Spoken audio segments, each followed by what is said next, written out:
Welcome to Jha sir classes. Okay, so आज हम लोग बात करेंगे क्वाड्रिलेटरल्स के बारे में। ठीक है बच्चों, आज हम बात करेंगे क्वाड्रिलेटरल्स के बारे में। ठीक है, क्वाड्रिलेटरल आपने पहले भी पढ़ा हुआ है, लेकिन इसको थोड़ा सा डिटेल में पढ़ेंगे आज, क्योंकि हम लोगों को इसमें बहुत सारी चीजें हैं पढ़नी है। इस क्लास में, क्लास 8 में आपको बहुत सारे टाइप के क्वाड्रिलेटरल्स के बारे में पढ़ना है और उनकी प्रॉपर्टीज के बारे में पढ़ना है। ठीक है, तो ये जो वीडियोस हम बना रहे हैं, इस बार 2 वीडियोस हैं ये क्वाड्रिलेटरल में। पहला जो वीडियो, ये वाला जो वीडियो है, इस वीडियो में हम आपको पॉलीगॉन बताएंगे और डिफरेंट टाइप ऑफ पॉलीगॉन्स बताएंगे, फिर क्वाड्रिलेटरल बताएंगे, फिर उसके डायगोनल कैसे कैलकुलेट करते बताएंगे, और बताएंगे आपको कैसे इंटीरियर एंगल्स कैसे फाइंड आउट करते हैं और एक्सटीरियर एंगल्स कैसे फाइंड आउट करते हैं किसी क्वाड्रिलेटरल का। ठीक है, तो नंबर ऑफ साइड्स के ऊपर बेस्ड क्वेश्चंस होंगे। ठीक है, तो चलिए स्टार्ट करते हैं ये वाला वीडियो क्वाड्रिलेटरल का। ठीक है, सो सबसे पहले जो वर्ड आएगा वो आएगा आपका पॉलीगॉन। पॉलीगॉन, पॉलीगॉन जो है ये 2 वर्ड से बना हुआ है, 2 शब्दों से ये पूरा वर्ड बना है। पहला है पॉली। पॉली मतलब होता है मैनी, बहुत सारे, मैनी। और गॉन का मतलब होता है साइड्स। ठीक है, गॉन का मतलब होता है साइड्स। पॉलीगॉन मतलब मैनी साइड्स, एक ऐसा बाउंडेड फिगर जिसमें कई सारी स्ट्रेट साइड्स हों, वो भी स्ट्रेट लाइन में। साइड्स तो हमेशा स्ट्रेट लाइन में ही होगी, तो इसलिए polygon a closed figure, closed figure, bounded figure, closed figure having many sides, इसको हम लोग कहते हैं पॉलीगॉन। सबको समझ में आ गया? ये जो शब्द है पॉलीगॉन, पॉली मतलब बहुत सारे और गॉन मतलब साइड्स। तो ऐसे क्लोज्ड फिगर, क्लोज्ड फिगर मतलब बंद फिगर जिनमें बहुत सारी साइड्स हो, वो पॉलीगॉन कहलाता है। ठीक है, अब पॉलीगॉन आप बनाएंगे तो क्लोज फिगर होना चाहिए, मतलब कैसा भी आप पॉलीगॉन बनाइए ये क्लोज होना चाहिए, बंद होना चाहिए। तो A B C D E और ये F, आप देख रहे हैं ये एक पॉलीगॉन है। इसके अंदर कितने साइड्स हैं? 1 2 3 4 5 6, 6 साइडेड फिगर है ये, 6 साइडेड पॉलीगॉन है। ठीक है, इसको हेक्सागोन भी बोल सकते हैं। 6 मतलब हेक्सागोन। अब हेक्सागोन क्यों, कब बोलेंगे और कब इसको 6 साइडेड पॉलीगॉन बोलेंगे, वो हम आपको अभी बताते हैं। ठीक है, इतनी बात समझ में आई। कैसा भी पॉलीगॉन हो सकता है, पॉलीगॉन ऐसा भी हो सकता है। ये एक पॉलीगॉन जैसे मैंने बनाया, ये देखिए एक और पॉलीगॉन बना लिया मैंने, ये भी एक पॉलीगॉन है। जैसे मैंने A B C, ये D, ये E, ये F, ये G। अब ये देखिए इसके अंदर कई सारी साइड्स है, 1 2 3 4 5 6 7, इसमें 7 साइड्स है। ये भी एक पॉलीगॉन है। ठीक है, तो ये वाला पॉलीगॉन अलग टाइप का होता है, ये वाला पॉलीगॉन कौन से टाइप का होता है वो हम अभी आपको बताते हैं। ठीक है, इतनी बात समझ में आई पॉलीगॉन का मतलब क्या होता है, समझ में आ गया स्टूडेंट? अब हम आपको बताने जा रहे हैं कि कॉन्वेक्स पॉलीगॉन और कॉन्केव पॉलीगॉन क्या होते हैं। आपको 2 एक होता है कॉन्वेक्स पॉलीगॉन और दूसरा होता है, एक होता है कॉन्वेक्स पॉलीगॉन और दूसरा होता है कॉन्केव पॉलीगॉन। तो कॉन्वेक्स पॉलीगॉन और कॉन्केव पॉलीगॉन क्या होते हैं ये हम आपको यहां बताने जा रहे हैं। तो देखिए, अगर कोई एक पॉलीगॉन है आपके सामने, आपको पता करना है कि क्या ये पॉलीगॉन, ये वाला जो पॉलीगॉन है ये कॉन्वेक्स है या ये एक पॉलीगॉन दूसरा है, क्या ये कॉन्वेक्स होगा कौन सा कॉन्वेक्स होगा और कौन सा कॉन्केव होगा, ये हमें इसमें फाइंड आउट करना है। मान लीजिए ये पॉलीगॉन है ए बी सी डी और ये ई, ए बी सी डी ई इस पेंटागन कह सकते हैं, या इसको हमने कहा पॉलीगॉन हैविंग 5 साइड्स। और दूसरा एक और पॉलीगॉन है A B C D E और एफ। ये एक पॉलीगॉन है जो कि दूसरा पॉलीगॉन है जिसके अंदर 1 2 3 4 5 6 ये वाली इस वाली पॉलीगॉन में 6 साइड्स है। लेकिन हमें ये पता करना है इसमें से कौन सा कॉन्केव है और कौन सा कॉन्वेक्स पॉलीगॉन है। ठीक है, मैं थोड़ा सा हेडिंग इसकी चेंज कर देता हूं, कॉन्वेक्स और कॉन्केव या एंड कॉन्केव मैं बोलना चाहूंगा, कॉन्केव। ठीक है, तो कैसे पता करेंगे कि ये कॉन्केव है या कॉन्वेक्स पॉलीगॉन है? तो अब देखिए इसमें करना क्या होगा, कोई भी दो साइड, कोई भी एक साइड आप चूज कर लीजिए। एक साइड मतलब दो वर्टेक्स को ज्वाइन करने से एक साइड बनती है, कोई भी साइड चूज कर दीजिए और उसको दोनों साइड में प्रोड्यूस करिए। जैसे मैंने CD को चूज किया, मैंने इसको प्रोड्यूस कर दिया इधर से ऐसे।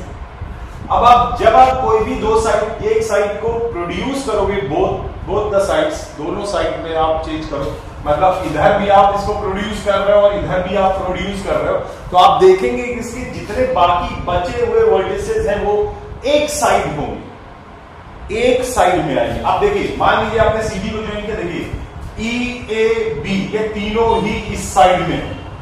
ठीक है, ये दोनों ऑन द लाइन है, लाइन L, लेकिन बाकी तीनों जो वर्टेक्स है एक साइड में है। अब देखिए, मान लीजिए हम और कोई दो साइड, एक साइड को प्रोड्यूस करते हैं। मान लीजिए मैंने AB को प्रोड्यूस कर दिया यहां से, इस तरीके से प्रोड्यूस कर दिया। देखिए EDC ये भी एक ही साइड में है, लाइन के एक ही साइड में है। तो अगर हम किसी भी साइड को प्रोड्यूस करें और देखें कि सारे वर्टिसेस एक ही साइड में हो, किसी भी एक साइड में हो, तो ऐसे पॉलीगॉन्स को हम लोग बोलते हैं कॉन्वेक्स पॉलीगॉन। तो ये जो है ये आपका कॉन्वेक्स पॉलीगॉन। ठीक है, समझ में आया? अब दूसरा ये देखिए, इसमें अगर हम ये वाली साइड को प्रोड्यूस करेंगे तो हम देखेंगे सारे साइड्स, सारे वर्टिसेस एक बार में एक जगह पर है। ठीक है, कोई बात नहीं, चलिए इसको छोड़िए। अब हम इसको मिलाएंगे, इसको भी बढ़ाएंगे। तो जब इसको बढ़ाएंगे तो भी सारे वर्टिसेस एक साइड दिख रहे हैं। इसको बढ़ाएंगे अगर यहां से ऐसे, तो भी सारे वर्टिसेस एक ही साइड में है। अब आप देख रहे हैं इसमें भी एक ही साइड में आपको दिखाई दे रहा है। लेकिन लेकिन लेकिन लेकिन अगर मान लीजिए आपने ED को प्रोड्यूस किया, ये तो F A B एक साइड में और C अलग साइड में, C दूसरी साइड में चला गया, तो ऐसे जो पॉलीगॉन होते हैं वो कॉन्केव पॉलीगॉन कहलाते हैं। अब इस फिगर में अगर आपने CD को भी ज्वाइन किया होता, मान लीजिए आपने CD को ज्वाइन किया होता, तो ये शायद ऐसे जाता CD, थोड़ा सा गड़बड़ हो गया, ये लाइन थोड़ी तिरछी हो गई। आप स्केल से ड्रॉ करना, आप रूलर लेके ड्रॉ करना तो शायद सीधा आ जाएगा। ये लाइन आप ज्वाइन करेंगे तो देखेंगे कि CD को तो एक लाइन पर है लेकिन E अलग चला गया। F A B एक साइड में है, बाकी E जो है वो उस साइड में चला गया।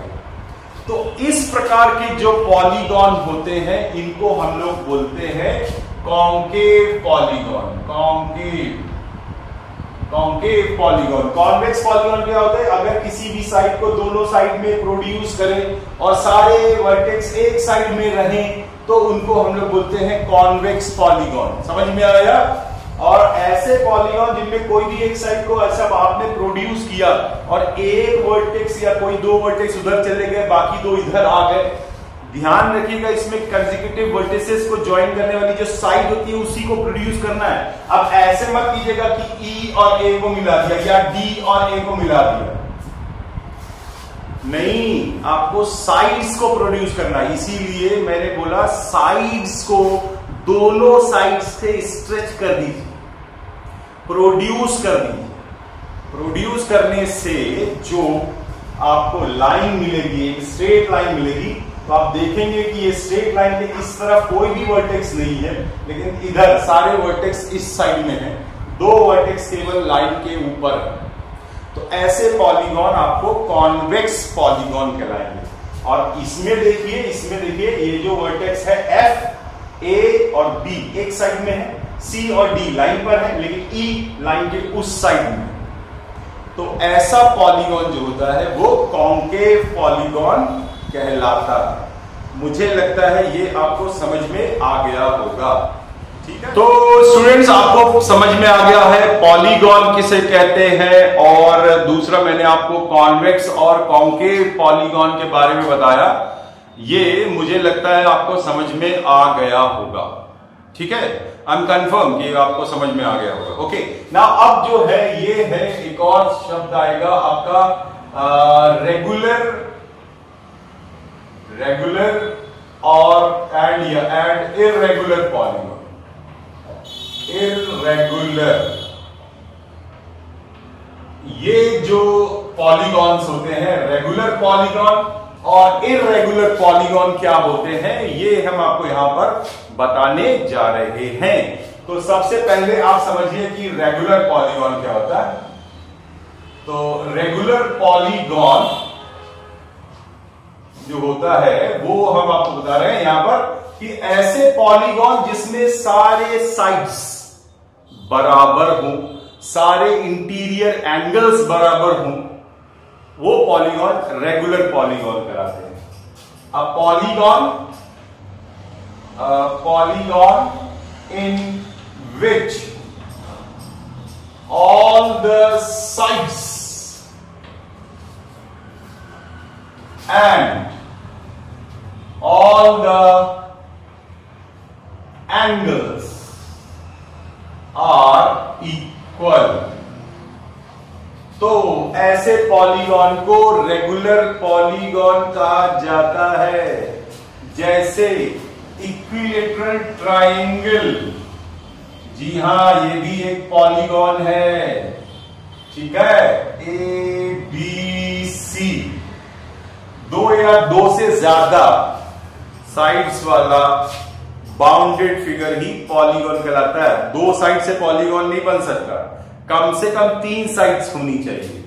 तो इसमें ये साइड इसके बराबर, ये साइड इसके बराबर, ये साइड इसके बराबर। ठीक है ना, तो यहां पर आप देख रहे हैं कि A B is equal to B C is equal to A C है, तीनों बराबर है साइड्स। और आप देख रहे हैं कि angle A is equal to angle B is equal to angle C is equal to 60 degree. All the angles of equilateral triangle is 60 degree. तो ये एक एग्जांपल हो गया आपका रेगुलर पॉलीगॉन का। इसके अलावा आप दूसरा एग्जांपल मैं दे सकता हूं इसमें। दूसरा एग्जांपल हो गया आपका स्क्वायर। ये जो स्क्वायर में भी सारे साइड्स बराबर होते हैं। ये थोड़ा फिगर में थोड़ा गड़बड़ हो रहा है। A B C D, all the sides are equal to each other, मतलब यहां पर A B is equal to B C is equal to C D is equal to D A, ये सारे साइड्स बराबर है। And all the angles, angle A, angle B, angle C, angle D, all the angles, angle A is equal to angle B is equal to angle C is equal to angle D, ये सारे के सारे 90 degree के होंगे। तो इसको हम लोग कहेंगे रेगुलर पॉलीगॉन। इसके अलावा आप सोच सकते हैं, दिमाग में ये भी आ सकता है कि ये आपके जो रोम्बस होता है, रोम्बस होता है, रोम्बस भी तो एक पॉलीगॉन होना चाहिए, रेगुलर पॉलीगॉन होना चाहिए, क्योंकि उसकी भी सब साइड्स बराबर होती है। बट वो रेगुलर पॉलीगॉन नहीं होगा, इसलिए क्योंकि रोम्बस में सारे साइड्स तो बराबर होते हैं। सपोज ये एक रोम्बस है और इस रोम्बस में A B C D rhombus है, और इस रोम्बस में A B B C D D A बराबर है। बट आप देखेंगे कि एंगल्स आर नॉट इक्वल। ये एंगल ऑब्ट्यूस होगा तो ये एक्यूट एंगल होगा, ये दोनों आपस में बराबर नहीं है। ये वाला एंगल इसके बराबर होगा, ये वाला एंगल जो होगा इसके बराबर होगा, but they are not equal to each other. तो अगर ये एंगल मान लीजिए, अगर ये एंगल 120 का होगा तो ये वाला 60 का होगा, ये भी 60 का होगा और ये 120 का होगा। तो क्या सारे एंगल बराबर हैं इसमें? नहीं, क्योंकि रेगुलर पॉलीगॉन होने के लिए एंगल्स भी बराबर होने चाहिए, इसीलिए ये एक रेगुलर पॉलीगॉन नहीं है। इसी तरीके से रेक्टेंगल है, रेक्टेंगल भी रेगुलर पॉलीगॉन नहीं है। ठीक है, तो आपको समझ में आया रेगुलर पॉलीगॉन क्या होता है। अब जिसमें ऐसा नहीं है तो वो सारे के सारे इर्रेगुलर पॉलीगॉन कहलाते हैं। इर्रेगुलर पॉलीगॉन वो जो होते हैं बाकी, जिसमें सारे sides, all the sides are not equal to each other, all the sides are not equal and all the angles are not equal। सब एंगल इक्वल ना हो और सभी साइड्स भी बराबर ना हो, ऐसे में जो भी एक भी कंडीशन इसमें फॉलो नहीं होगी तो वो रेगुलर पॉलीगॉन नहीं हो, इर्रेगुलर पॉलीगॉन होगा। सो आपको यह समझ में आ गया होगा कि रेगुलर पॉलीगॉन और इर्रेगुलर पॉलीगॉन क्या हो सकते हैं। इर्रेगुलर पॉलीगॉन में सब आ जाएंगे, आपके रेक्टेंगल हो गया, रोम्बस हो गया, आपका और भी हेक्सागन, हेप्टागन भी होते हैं लेकिन रेगुलर ना हो, ठीक है, ऐसे भी होते हैं। और भी आ जाएंगे, जैसे सिंपली आप पैरेललोग्राम को ले लीजिए तो parallelogram is also a irregular polygon. ठीक है, तो इतनी बात आपको समझ में आ गई होगी। ओके स्टूडेंट, नाउ अब हम लोग जो पढ़ने जा रहे हैं वो पढ़ने जा रहे हैं कि डायगोनल्स क्या होते हैं किसी भी पॉलीगॉन के। अभी मैं केवल पॉलीगॉन की बात कर रहा हूं, अभी मैं किसी भी क्वाड्रिलेटरल की बात नहीं कर रहा हूं। हालांकि चैप्टर हमारा क्वाड्रिलेटरल है, लेकिन अभी हम आपको पॉलीगॉन के बारे में बता रहे हैं। ठीक है, इसके बाद हम डिटेल में पढ़ाएंगे आपको। सेकेंड वीडियो जो होगा ना उसमें सब हम क्वाड्रिलेटरल की बात करेंगे। ठीक है, तो अभी हम केवल पॉलीगॉन ही इसमें बता रहे हैं। ठीक है, तो अब यहां पर हम पहले पढ़ने आ रहे हैं, सपोज एक ये पॉलीगॉन है, अभी हम पढ़ने आ रहे हैं कि इसका डायगोनल क्या होता है। मान लो कोई एक पॉलीगॉन है, ये बार बार मैं पेंटागन ही बना लेता हूं, ए बी सी डी ई। ऐसा जरूरी नहीं है कि केवल पेंटागन ही पॉलीगॉन होता है, मैं बार बार पेंटागन बना रहा हूं, ऐसा जरूरी नहीं है। तो पेंटागन बनाओ, चाहे हेक्सागन बना लो, चाहे कैसा बना लो, तो जो जिसमें बराबर साइड्स होती है उनका पर्टिकुलर एक नाम होता है। जैसे रेक्टेंगल एक रेगुलर पॉलीगॉन नहीं है, स्क्वायर एक रेगुलर पॉलीगॉन है।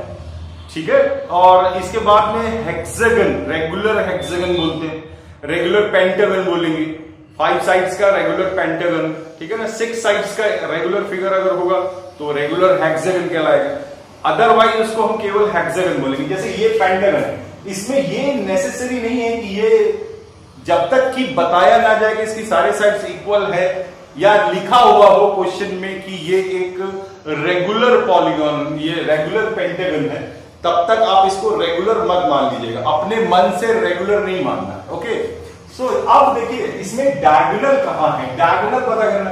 तो हमारे हिसाब से डायगोनल क्या होता है, डायगोनल किसी भी नॉन कंसेक्यूटिव वर्टिसेस को, नॉन कंसेक्यूटिव वर्टिसेस को ज्वाइन करने वाला लाइन सेगमेंट। अब ये देखिए ए और बी कंसेक्यूटिव है, तो बी को छोड़ दीजिए, ए को अगर आप सी से ज्वाइन करेंगे तो आपको एक डायगोनल मिलेगा। मैं यहां पर बात कर रहा हूं डायगोनल्स की। ठीक है, डायगोनल ऑफ एनी पॉलीगॉन। अब देखिए अगर आप ए को सी भी छोड़ दें, चलो अब अगर हम ए को डी से मिलाएंगे तो भी एक डायगोनल बनेगा। तो आप देखेंगे कि अगर एक लाइन सेगमेंट जो non consecutive vertices of any polygon अगर ज्वाइन करने से बनता है, that is called the diagonal. तो जैसे बी से अगर हम स्टार्ट करते हैं तो बी को हम डी से ज्वाइन कर सकते हैं तो डायगोनल मिलेगा, बी को सी से ज्वाइन करेंगे तो साइड मिलेगा, लेकिन बी को अगर डी से ज्वाइन करेंगे या बी को ई से ज्वाइन करेंगे तो हमको डायगोनल मिलेगा। लेकिन अगर बी को ए से ज्वाइन करेंगे तो साइड मिलेगी, डायगोनल नहीं मिलेगा। ठीक है, तो इसी तरीके से अगर आप ये डी पॉइंट ले रहे हैं तो ये ए बी सी से ज्वाइन करोगे, ई से ज्वाइन करोगे तो नहीं मिलेगा। अब यहां देखिए ए ई को ज्वाइन करेंगे तो सी से, यहां पर भी डायगोनल बन सकता है। तो आप देख रहे हैं यहां पर अब इसमें कितने सारे डायगोनल हो गए ना, कितने सारे डायगोनल हो गए। तो हमें डायगोनल का नंबर कैसे फाइंड आउट करें, नंबर ऑफ डायगोनल्स कैसे फाइंड आउट करें, तो उसके लिए हमारे पास में एक फॉर्मूला है, एक फॉर्मूला है कि n number of diagonal, number of diagonal is equal to होता है number of sides into number of sides -1 whole upon 2। तो ये एक फॉर्मूला है जिससे हम number of diagonals find out कर सकते हैं। किसी भी पॉलीगॉन के कितने डायगोनल होंगे वहां ये फॉर्मूले से आप फाइंड आउट कर सकते हैं। सपोज ये पेंटागन है तो इसमें 5 साइड होंगे, तो इसमें n इज इक्वल टू कितना होगा, 5 होगा। तो अगर हम 5 यहां लिखेंगे तो 5 इंटू 2 अपॉन 2, मतलब यहां 5 डायगोनल्स होने चाहिए। तो आप देखेंगे 5 डायगोनल्स कौन से, एक तो आ गया आपका AC, ये हो गया, दूसरा हो गया आपका AD, ये हो गया आपका दूसरा, इसके बाद तीसरा आप देखेंगे कि ये आ रहा है, ये आ रहा है BE, ठीक है, और दूसरा यहां से ये आ रहा है, ये कौन सा आ रहा है, EC, और लास्ट वाला जो डायगोनल है वो ये है, वो हमने लिखा BD या DB। अब देखिए ये 5 डायगोनल्स हैं इसके अंदर, सारे डायगोनल इंक्लूड हो गए, कोई डायगोनल छूट तो नहीं रहा, कोई डायगोनल नहीं छूट रहा। देखो सब हो गए, सब में एरो बना दिए, जो जो हमने काउंट किए सब में मैंने एरो बना दिए, इसलिए सारे डायगोनल्स बन आ गए, कंक्लूड हो गए। तो ये फॉर्मूला सही है, ठीक है।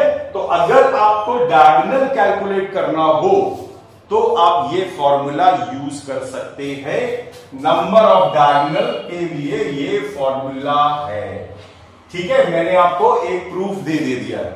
तो नंबर ऑफ डायगोनल कैलकुलेट करने के लिए ये फॉर्मूला है, ठीक है, समझ में आ गया स्टूडेंट। अब हम बात करेंगे आपसे इंटीरियर और एक्सटीरियर एंगल्स की। सो इंटीरियर एंगल, सपोज एक हमारे पास में पॉलीगॉन है। अब ये पॉलीगॉन मान लीजिए ये मैं आपकी बात हेक्सागन बना रहा हूं और एक ना मैं रेक्टेंगल या पैरेललोग्राम बना लेता हूं, ठीक है, या ट्रेपेजियम बना लिया है ये। सो इसमें आप देख रहे हैं trapezium is not a regular polygon क्योंकि इसका एंगल अलग अलग होते हैं सारे। ये मान लो एक रेगुलर है, इंटीरियर एंगल्स फाइंड आउट करना है हमको, A B C D E और F। सो यहां हम इंटीरियर एंगल फाइंड आउट कर रहे हैं रेगुलर पॉलीगॉन्स का। तो रेगुलर पॉलीगॉन्स में ये छोड़ देते हैं हम, रेगुलर नहीं है, तो रेगुलर पॉलीगॉन्स अभी पढ़ना है।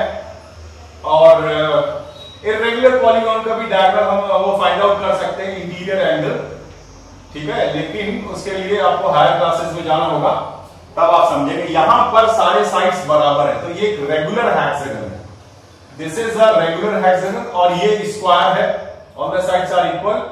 तो इंटीरियर एंगल फाइंड आउट करने के लिए जो फॉर्मूला है वो है इंटीरियर एंगल। इंटीरियर एंगल ये एंगल कराते हैं, ये वाले एंगल्स इंटीरियर एंगल्स हैं, इसके सब इंटीरियर एंगल्स आपस में बराबर होंगे। तो रेगुलर पॉलीगॉन के लिए है, यहां पर फॉर्मूला लिख रहा हूं, interior angles of regular polygon, regular polygon is equal to n-2 upon n into 180 degree. So this is the formula. अभी आपको केवल फॉर्मूला पढ़ना है कि कैसे डिराइव हुआ है, वो आप हायर क्लासेस में पढ़ सकते हैं। जब जरूरत पड़ेगी तो हम आपको बता देंगे कि कैसे इसको डिराइव किया गया है, ठीक है। तो n into n-2 upon n into 180 degree. So यहां पर अगर हेक्सागन है तो हेक्सागन में यहां पर इस फॉर्मूले में अगर हम 6 लिखते हैं तो कहां लिखूं, मैं यहां लिखता हूं, चलिए यहां पर लिखता हूं मैं 6 - 2 अपॉन 2 इंटू 180 डिग्री। सो 6 - 2 4 हो जाएगा, और 4 को कैंसिल करेंगे तो यहां पे आएगा 2 इंटू 180 डिग्री। ये तो कुछ ज्यादा आ रहा है यार, 4 माइनस 2 तो 6 माइनस 2 4 4.2, तो ये एंगल जो आ रहा है ये तो 360 डिग्री का आ रहा है। तो फॉर्मूला तो कुछ गड़बड़ लग रहा है भाई, 2 नहीं है भाई, 2 नहीं है, 2 नहीं है, फॉर्मूले में n है मतलब 6 है। सो यहां पर आएगा 4/6 इंटू 180 डिग्री। सो ये कैंसिल कर सकते हैं 30 डिग्री, तो यहां पर आएगा आंसर 120 डिग्री। मैंने 2 लिख दिया था बीच में, गड़बड़ कर दी थी ना ये, ओहो ठीक। अब देखिए यहां कैलकुलेट कर लेते हैं। यहां पर 4 है, 4 माइनस 2 अपॉन 2 इंटू 180 डिग्री, तो 2/2 ये, तो ये देखो फिर से 4 लिखना था यहां पे, तो यहां पर आएगा 2/4 मतलब 1/2, तो यहां 90 डिग्री आएगा। मैं बार बार यहां 2 लिख दे रहा हूं जबकि यहां पर n लिख रहा है, मतलब नंबर ऑफ साइड्स लिख रहा है, तो वो गलती हो रही है मेरे से आज। ठीक है कोई बात नहीं, अभी ये फॉर्मूला है, इस फॉर्मूले को आप याद कर लीजिए। ये डी बाहर जाओ भाई, हाँ, तो ये है फॉर्मूला, इस फॉर्मूले को याद कीजिए और इससे आप इंटीरियर एंगल फाइंड आउट कर सकते हैं। समझ में आ गया आपको? तो स्टूडेंट यहां पर हम अब बात करने जा रहे हैं एक्सटीरियर एंगल कैसे फाइंड आउट करें। अब एक्सटीरियर एंगल बता भी देते हैं एक्सटीरियर एंगल क्या होते हैं। तो अगर किसी पॉलीगॉन की या कॉन्वेक्स पॉलीगॉन, रेगुलर पॉलीगॉन की कोई साइड को अगर आप बढ़ा दो, आगे प्रोड्यूस कर दो किसी भी एक साइड में, तो जो एंगल बनता है दो साइड्स के बीच में, उसको हम लोग कहते हैं एक्सटीरियर एंगल। अब देखो जैसे मान लो कि मैंने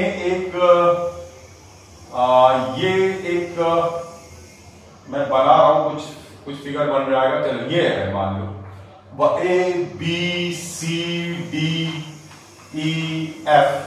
मान लो ये एक रेगुलर हेक्सागन है, इसमें अगर हम किसी भी एक साइड को ना प्रोड्यूस कर दें, एक साइड में इधर इस डायरेक्शन, एक डायरेक्शन में अगर हम साइड को प्रोड्यूस कर दें, तो ये जो एंगल बनता है ये क्या कह रहा था, एक्सटीरियर एंगल कह रहा था। तो ये इसको हम लोग बोलेंगे एक्सटीरियर एंगल।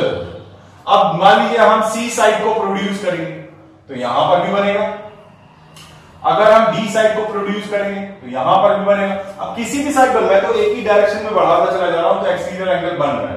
ये सारे एक्सटीरियर एंगल रेगुलर जो फिगर्स होते हैं, इसमें ये सारे एक्सटीरियर एंगल्स बराबर होते हैं कि अगर ये x डिग्री का होगा तो ये भी x डिग्री का होगा, ये भी x डिग्री का होगा। ऐसा क्यों होता है, कोई बताएगा? ऐसा इसलिए होता है क्योंकि इसके इंटीरियर एंगल बराबर होते हैं। अब ये एंगल जो है, मान लीजिए कि ये वाला एंगल 120 डिग्री का है, तो नेचुरली ये 60 डिग्री का होगा। लीनियर पेयर मतलब दोनों एंगल, क्योंकि ये सप्लीमेंट्री एंगल्स हैं दोनों, ये लाइन बन रही है, तो इन दोनों एंगल्स का सम 180 डिग्री होगा। तो अगर आपको एक्सटीरियर एंगल रेगुलर पॉलीगॉन का, exterior angle of regular polygon अगर आपको फाइंड आउट करना है, तो आप क्या करो, interior angle minus 180 degree minus interior angle निकाल लीजिए। इससे आपका कोई भी एक्सटीरियर एंगल आप फाइंड आउट कर सकते हैं। एक इंटीरियर एंगल फाइंड आउट करो, आपको एक्सटीरियर एंगल जरूर मिल जाएगा। ठीक है, इतनी बात समझ में? ओके स्टूडेंट्स, अब हम आपको थोड़ा समराइज कर देते हैं कि किस तरीके से किसी भी for regular polygon of n sides, for regular polygon of n sides, मतलब कितनी भी साइड्स हो, आप n की जगह पर 3, 4, 5, 6, n यहां पर 3 और 3 से ज्यादा होगा, तो एक्सटीरियर एंगल फाइंड आउट करने का, each exterior angle find out करने का भी फॉर्मूला है। Exterior angle is equal to होता है 360 degree divided by n, number of sides. So you can find out the exterior angle by using this formula also। और each interior angle find out करना है तो दूसरा formula, यही formula आप apply कर सकते हो। each इंटीरियर एंगल या तो आप 180 डिग्री माइनस एक्सटीरियर एंगल लगा दीजिए फॉर्मूला, या हमने आपको जो पहले फॉर्मूला बताया था इंटीरियर एंगल फाइंड आउट करने का, या और लगा करके यहां पर आप लिख सकते हो n-2 upon n into 180 degree. So ये दोनों एक दूसरे से आप फाइंड आउट कर सकते हैं। एक्सटीरियर एंगल पहले इंटीरियर एंगल फाइंड आउट करके फिर एक्सटीरियर एंगल निकाल सकते हैं, या एक्सटीरियर एंगल डायरेक्ट निकाल सकते हैं। इंटीरियर एक्सटीरियर दोनों 180, उनका सम 180 डिग्री होता है। ये आपको बस याद रखना है और कुछ नहीं याद रखना है, ठीक है। इसके अलावा जो अभी बात कर रहे हैं अभी नंबर ऑफ डायगोनल्स के बारे में। So number of diagonals, number of diagonals का जो फॉर्मूला है वो होगा n इंटू n-3 अपॉन 2।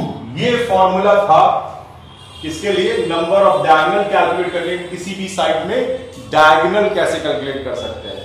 इसके अलावा ये जो फॉर्मूले हैं, इन फॉर्मूलों को ही यूज करके, मतलब जैसे अगर आपको एक्सटीरियर एंगल फाइंड आउट करने के लिए कहा जाए तो ये फॉर्मूला याद रखिए। अगर एक्सटीरियर इंटीरियर दोनों फाइंड आउट करना है तो पहला अच्छा रहेगा तरीका ये, इस मेथड से आप एक्सटीरियर एंगल फाइंड आउट कर लीजिए और 180 में से एक्सटीरियर एंगल को माइनस करके इंटीरियर निकाल लीजिए। अगर आपको इंटीरियर एंगल का ये फॉर्मूला यूज करना है तो ये भी यूज कर सकते हैं, n-2 अपॉन n। जहां मैं गलती कर रहा था यहां पर 2 लिख रहा था बार बार, सो n-1 upon n into 180 degree, ये फॉर्मूला आप यूज कर सकते हैं। इसके अलावा नंबर ऑफ डायगोनल निकालना है तो n इंटू n-3 अपॉन 2, ये फॉर्मूला यूज करके आप किसी भी पॉलीगॉन के डायगोनल्स को कैलकुलेट कर सकते हैं, ठीक है। इसके और अलावा मैंने इसके पहले जो बताया था वो कॉन्केव फिगर और कॉन्वेक्स फिगर्स के, कॉन्वेक्स पॉलीगॉन, कॉन्केव पॉलीगॉन के बारे में बताया। कॉन्वेक्स पॉलीगॉन कैसे बताया था मैंने आपको बताया था कि कोई भी साइड को प्रोड्यूस करो दोनों साइड में, अगर सारे वर्टेक्स एक ही साइड में हो, बाकी बचे हुए वर्टेक्सेस जो एक ही साइड में हो तो वो कॉन्वेक्स है, और अगर कोई भी साइड को प्रोड्यूस किया, एक वर्टेक्स इधर रह गया बाकी उधर रह गए तो वो कॉन्केव है। तो ये बताया। इसके अलावा इर्रेगुलर और रेगुलर बताया था। तो रेगुलर पॉलीगॉन कौन से पॉलीगॉन होते हैं? रेगुलर पॉलीगॉन वो पॉलीगॉन्स होते हैं जिनमें सारे साइड्स बराबर होते हैं और सारे एंगल्स बराबर होते हैं, तो वो रेगुलर पॉलीगॉन्स कहलाते हैं। और जिनमें साइड्स डिफरेंट हो या एंगल्स डिफरेंट हो तो वो इर्रेगुलर पॉलीगॉन कहलाता है, ठीक है। इतनी बात हमने अभी तक सीख ली है। क्या आपने सीख ली है? ओके, नाउ स्टूडेंट अब कुछ क्वेश्चंस करते हैं। इस बुक में कुछ क्वेश्चंस दिए हैं वो हम लोग फाइंड आउट करते हैं। पहला क्वेश्चन है find the measure of, question number 1 है find the measure of each interior angle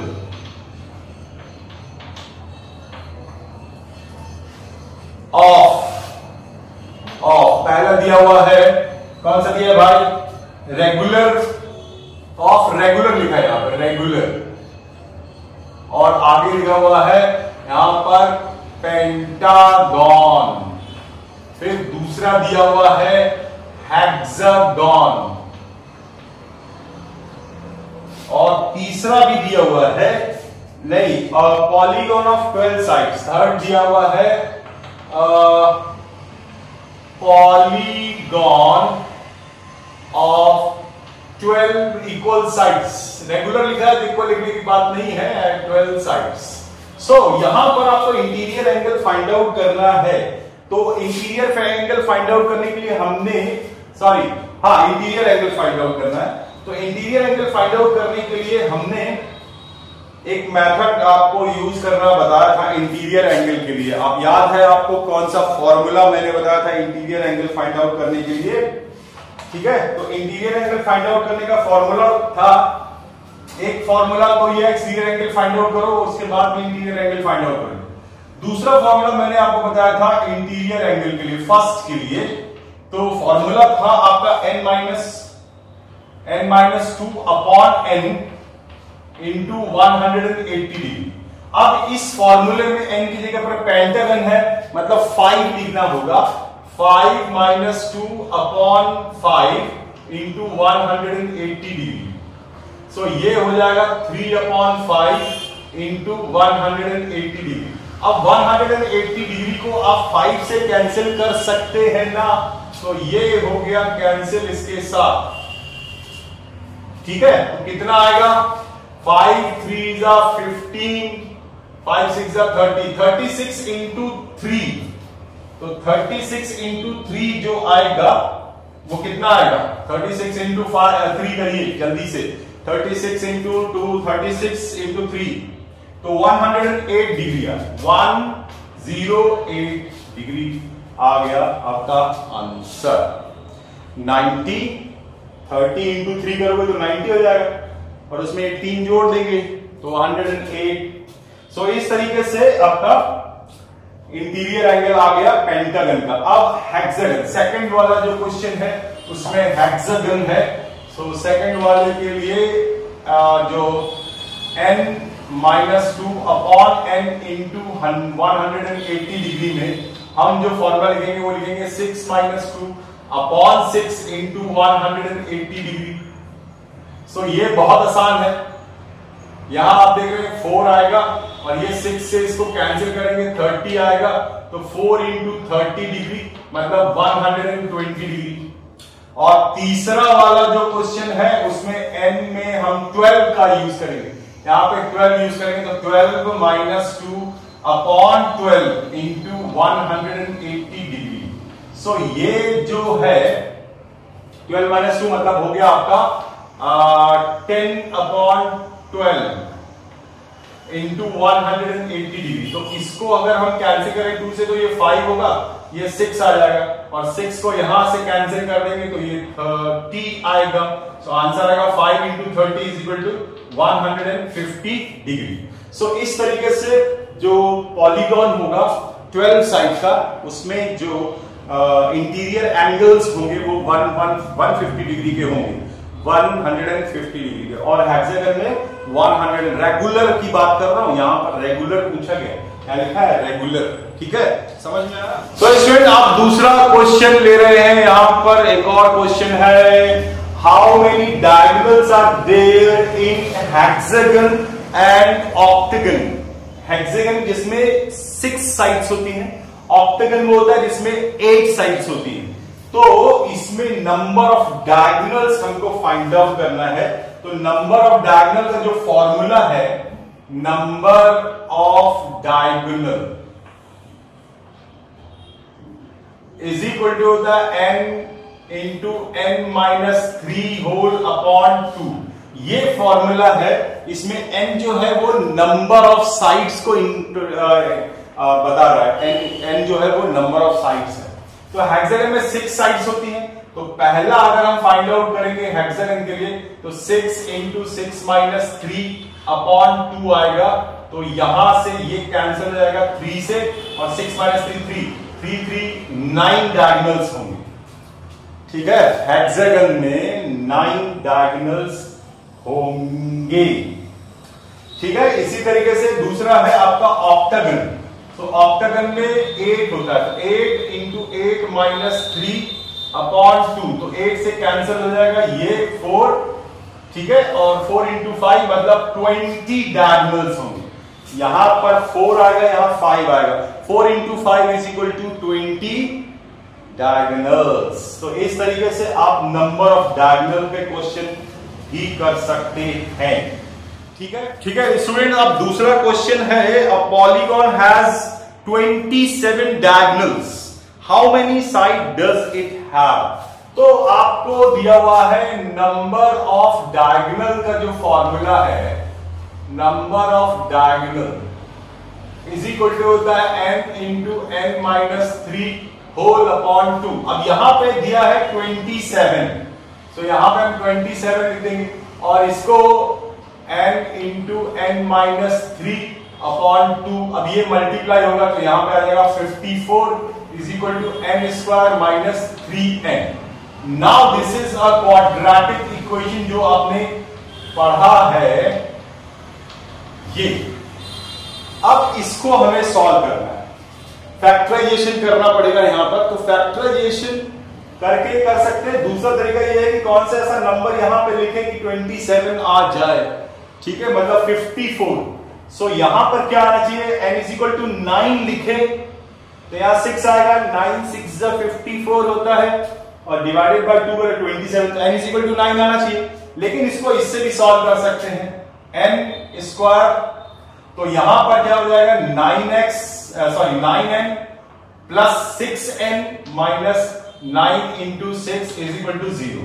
तो यहां n कॉमन लेंगे तो आएगा n माइनस 9 प्लस 6 कॉमन लेंगे तो आएगा n minus 9 is equal to 0। तो इसका फैक्टराइजेशन हो गया n minus 9 into n plus 6। मैंने कहा था जब वीडियो बता रहा था मैं आपको फैक्टराइजेशन कितना इंपॉर्टेंट है, इसीलिए मैंने फैक्टराइजेशन पर इतना स्ट्रेस दिया था और आपको फैक्टराइजेशन बताया था। तो यहां पर ये अगर 0 लिखोगे तो n is equal to minus 6 आएगा। अगर n माइनस 9 को 0 लिखोगे तो n इज इक्वल टू 9 आएगा और n plus 6 is equal to 0 लिखोगे तो n is equal to minus 6। तो माइनस 6 तो हो नहीं सकता, इसीलिए नंबर ऑफ साइड्स होगी 9। ठीक है, तो इस तरीके से ये क्वेश्चन करना है। ठीक है, तो नंबर ऑफ डायगोनल पता हो तो आप साइड्स पता कर सकते हैं। ठीक है, समझ में। यहां पर हम आपके पास लाए हैं 2 और क्वेश्चन, जिसमें पहला जो क्वेश्चन है उसमें लिखा हुआ है find the number of sides of a regular polygon whose exterior angle is 45। किसी पॉलीगॉन का अगर एक्सटीरियर एंगल 45 डिग्री का होता है तो वो उसमें नंबर ऑफ साइड्स कितने होंगे। ठीक है, तो हमारे पास फॉर्मूला है कि एक्सटीरियर एंगल का जो फॉर्मूला होता है, एक्सटीरियर EXT लिख रहा हूं मैं, exterior angle is equal to 360 upon number of sides n। अब आपको ये गिवन है, ये क्या है, गिवन। तो इसमें क्या होगा, यहां पर हम 45 डिग्री लिख देंगे, यहां पे लिखेंगे 360 डिग्री अपॉन n। ये दूसरा क्वेश्चन, तो हमें यही सॉल्व करना है। ठीक है, तो मैंने यहां पर ये किया। अब देखो ये n को यहां ले जाएंगे और 45 को यहां ले जाएंगे। ठीक है, सो n इज इक्वल टू हो जाएगा 360 डिग्री डिवाइडेड बाय 45 डिग्री। अब इसको कैंसिल कर दो तो n इज इक्वल टू 8 आ जाएगा। तो आंसर आ गया 8। मतलब ऑक्टेगन होगा, रेगुलर ऑक्टेगन होगा जिसमें एक्सटीरियर एंगल 45 डिग्री का होगा। ठीक है, इतनी बात समझ में आ गई। तो ये फॉर्मूला यूज किया, exterior angle is equal to 360 divided by n, और इस n को यहां पर एक्सटीरियर एंगल 45 दिया हुआ, एक्सटीरियर एंगल इज 45 डिग्री, तो यहां 45 देगा, 360 डिवाइडेड बाय n। अब n को यहां ले गए, 45 को यहां ले आए, तो n is equal to 360 degree upon 45, cancel करेंगे तो n इज इक्वल टू 8 मिल जाएगा।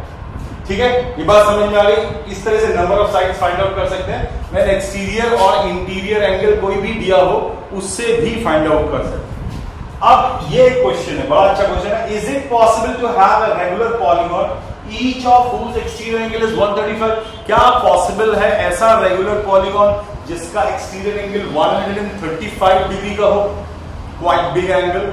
ओके, सो क्या होगा, पॉसिबल होगा। तो यही फॉर्मूला आपको लिखना होगा, मतलब 135 degree exterior angle is equal to 360 degree upon n। यही फॉर्मूला यूज कर रहे हैं। इसी फॉर्मूले में मैंने यहां पर 45 डिग्री लिखा है एक्सटीरियर एंगल की जगह पर और 360 डिग्री अपॉन n। अब हम n की वैल्यू कैलकुलेट करेंगे तो n इज इक्वल टू यहां ले आएंगे, 135 को यहां ले आएंगे, तो n is equal to 360 divided by 135 आएगा। अब जरा इसको हम कैलकुलेट करेंगे तो हमें नेचुरल नंबर नहीं मिलेगा, हमको जो कैलकुलेट करने से मिलेगा वो मिलेगा 2 अपॉन 3, मतलब 8 अपॉन 3। आपका आंसर आएगा 8 अपॉन 3। तो ये नंबर ऑफ साइड्स पॉसिबल नहीं है, क्योंकि नंबर ऑफ साइड्स एक नेचुरल नंबर होना चाहिए। यहां नेचुरल नंबर नहीं आ रहा है, इसका मतलब एक्सटीरियर एंगल 135 डिग्री पॉसिबल ही नहीं है। ठीक है, ये क्वेश्चन समझ में आ गया होगा आपको। ठीक है, समझ में आया। तो स्टूडेंट्स, आपने देखा यहां पर मैंने पॉलीगॉन के बारे में आपको बताया। पॉलीगॉन क्या होता है, कॉन्वेक्स पॉलीगॉन क्या होता है, कॉन्केव पॉलीगॉन क्या होता है, रेगुलर पॉलीगॉन क्या होते हैं, इर्रेगुलर पॉलीगॉन क्या होते हैं। इसके बाद मैंने नंबर ऑफ डायगोनल कैलकुलेट करना बताया आपको बताया कि इंटीरियर एंगल कैसे फाइंड आउट करते हैं, एक्सटीरियर एंगल ऑफ किसी पॉलीगॉन का, रेगुलर पॉलीगॉन का एक्सटीरियर एंगल कैसे फाइंड आउट करते हैं। ये सारी चीजें मैंने यहाँ इस वीडियो में बता दी है और आपको समझ में आ गया होगा। तो चलिए अब क्वाड्रिलेटरल के बारे में पढ़ेंगे हम नेक्स्ट वीडियो में। जिसका आपका नेक्स्ट वीडियो होगा वो सारा क्वाड्रिलेटरल के बारे में होगा। क्वाड्रिलेटरल के टाइप्स पढ़ेंगे हम लोग, ठीक है, क्वाड्रिलेटरल के प्रॉपर्टी पढ़ेंगे, ठीक है। तो मिलते हैं फिर नेक्स्ट वीडियो में।